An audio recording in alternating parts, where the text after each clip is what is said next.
Abs चाहिए या abs से फैट लॉस करना है तो आपको एक कंप्लीट वर्कआउट करना पड़ेगा। Avoid protein shakes and stick to the normal natural. Gym myths debunked. Vikram, बहुत सारे जिम मिथ्स हैं, ठीक है, और बहुत सारे लोग गूगल पे सर्च करते रहते हैं, इंटरनेट पे सर्च करते रहते हैं, तो एक बार चलिए उन्हीं के बारे में बात कर लेते हैं। सबसे पहले तो ये बताइए कि क्या कार्डियो एक्सरसाइजेज जो होते हैं सिर्फ वही वेट लॉस कराते हैं? नो, ऐसा बिल्कुल भी नहीं है। ये सिर्फ पुराना मिथ है कि कार्डियो ही वेट लॉस कराते हैं। कार्डियो के अलावा वेट ट्रेनिंग, स्ट्रेचिंग एक्सरसाइजेज भी हेल्प करते हैं वेट लॉस करने में। ओके, मतलब कार्डियो अगर कोई ना करना चाहे तो बाकी एक्सरसाइज कर हाँ, वो बाकी वेट ट्रेनिंग से, फ्लोर एक्सरसाइज से भी अपना वेट लॉस कर सकता है। Okay, cardio is basically, in fact मेरे हिसाब से कार्डियो से वेट लॉस करना अनहेल्दी है। आपको एक रिजीम ऐसा बनाना चाहिए जिसमें आपका वेट ट्रेनिंग भी हो, कार्डियो भी हो, जिससे आपकी मसल लॉस ना हो। अगर आपकी बॉडी में मसल कम होगा तो आपका BMI भी कम हो जाएगा। ओके। नंबर 2, क्या वेट ट्रेनिंग से बल्की हो जाती है बॉडी? डिपेंड करता है कि आप कैसे वेट ट्रेनिंग कर रहे हो, क्या डाइट खा रहे हो।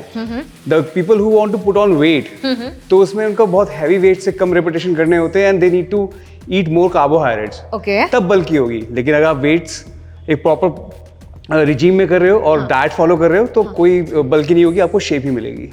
क्या बात है, मतलब मैं कर सकती हूँ। बिल्कुल।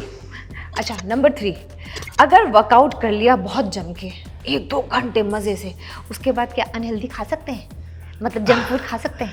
ये तो इनफैक्ट सभी सारे ही क्लाइंट मेरे पूछते हैं मेरे से, तो मैं उनको बोलता हूँ कि वीक में एक दिन आप चीट डे रख सकते हो। अच्छा। लेकिन अगर आपने कोई ऑब्जेक्टिव रखा हुआ है कि आपको वेट लूज करना है या इंच लॉस करना है, एटलीस्ट जब तक वो ऑब्जेक्टिव आपका पूरा नहीं हो जाता तब तक ये सब कुछ चीजें ना ही खाएं तो अच्छा है। एक बार अचीव हो जाए तो once in a while you can have it. मतलब चीट कर सकते हैं? या ओके। क्वेश्चन नंबर 4, जैसे मैं रोज वर्कआउट करती हूँ, ओके, और जो लोग रोज वर्कआउट करते हैं ना, उनको वेइंग स्केल पे अपना वेट नापने की आदत भी हो जाती है और वो लगता है कि मेरा वेट कितना कम हुआ, लेकिन कभी कभी वो वेट कम होता नजर नहीं आता। इसका मतलब मैं वेट कम नहीं कर रही? नहीं, वेट कम अगर नजर होता, वेट अगर आपको नजर नहीं आ रहा कम हो रहा है, हाँ। तो ऑब्वियसली आपका वेट कम नहीं हुआ, लेकिन हो सकता है आपके इंचेस कम हो रहे हो। अच्छा। बिकॉज जब आप वर्कआउट करते हो तो इट्स नॉट ओनली वेट। आप कई बार मसल जब गेन करते हो और फैट लॉस करते हो तो आपके इंचेस कम होते हैं, बॉडी शेप में आती है, वेट उतना वेट स्केल पे दिखता नहीं है कम होता हुआ। ओके, तो कुछ लोगों के साथ ऐसा होता है। मतलब ये हो सकता है? बिल्कुल हो सकता है। क्वेश्चन नंबर 5, क्या स्ट्रेचिंग से इंजरी को रोका जा सकता है? बिल्कुल रोका जा सकता है। If you are doing a proper warm up and stretching before workout and after workout, definitely 60-70% chances कम हो जाते हैं इंजरीज के। क्वेश्चन नंबर 6, अगर मैं एब्स चाहती हूँ, मतलब 6 पैक अगर मुझे चाहिए, तो क्या एब्स वर्कआउट करना पड़ेगा मुझे या कोई और भी वर्कआउट की जरूरत पड़ती है उसमें? आपको अगर एब्स चाहिए या एब्स से फैट लॉस करना है तो आपको एक कंप्लीट वर्कआउट करना पड़ेगा। सिर्फ एब्स की एक्सरसाइज से आपके एब्स नहीं निकलेंगे। फर्स्ट ऑफ ऑल आपकी 90% डाइट मैटर करती है कि क्या आप खा रहे हो और कैसा वर्कआउट कर रहे हो। क्यों एब्स डजंट मीन कि आप एब्स का वर्कआउट करोगे तो एब्स से ही फैट बर्न होगा। फैट ओवरऑल बॉडी से बर्न होता है। तो आपको सारा वर्कआउट करना है, ट्रेडमिल भी करना है, कार्डियो भी करना है, वेट ट्रेनिंग भी करनी है। मतलब सब कुछ करना पड़ेगा? हाँ, सब कुछ करना पड़ेगा।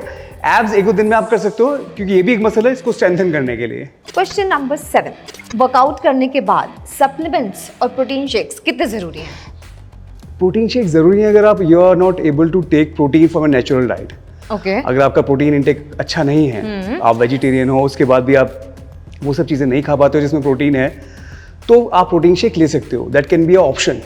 ओके। लेकिन अगर कर सकते हो तो it's better to avoid protein shakes and stick to the normal natural diet. Question number 8, Vikram, एक मेरी बहुत बड़ी प्रॉब्लम है, मेरे ख्याल से बहुत सारे लोगों की है, ठीक है। ये जो मिथ है कि अगर आप वर्कआउट करते हो और अगर आप स्वेट नहीं करते हो, इसका मतलब है कि आप वर्कआउट प्रॉपर नहीं कर रहे हो, ऐसा कुछ है क्या? क्योंकि मैं स्वेट, मतलब मुझे स्वेट एक्चुअली बहुत कम आता है। एक्चुअली ये बॉडी टू बॉडी डिपेंड करता है। कई लोगों की बॉडी ज़्यादा स्वेट करती है, कई लोगों की कम स्वेट करती है। इसका मतलब बिल्कुल नहीं है कि आपने अगर वर्कआउट किया है स्वेट उतना नहीं आया तो आपने वर्कआउट नहीं किया। मतलब ठीक है, मतलब कोई प्रॉब्लम नहीं है। कोई प्रॉब्लम मैं सच में कई बार सोचती हूँ कि मेरे आपका साथ हार्ट रेट बढ़ना चाहिए, दैट यू कैन फील। आपका हार्ट रेट बढ़ना चाहिए, वो इंपॉर्टेंट है। वो इम्पोर्टेंट है। Okay. Question number 9, is it no pain no gain? या if you ask me, no pain no gain. मतलब पेन होना जरूरी है? पेन पेन वर्ड सिर्फ मसल पेन से बात नहीं हो रही, बॉडी पेन से बात नहीं है। पेन, जो पेन आप जिम आने के लिए लेते हो, जो पेन आप डाइट को फॉलो करने में लेते हो, वो भी मैटर करता है। That is also a pain. So according to me, no pain no gain. Question number 10। Cardio करने में मज़ा बहुत आता है, मतलब मुझे बहुत मज़ा आता है। Good. बहुत लोगों को नहीं आता, पर मुझे आता है।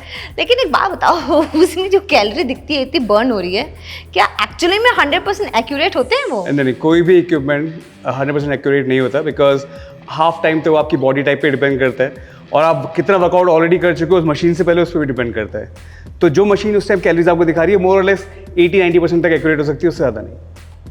और मैं तो इस बात पे इतनी खुश थी कि 100% एक्यूरेसी, और मैं अपना वेट कोई मशीन एक्यूरेसी 100% नहीं हो सकती।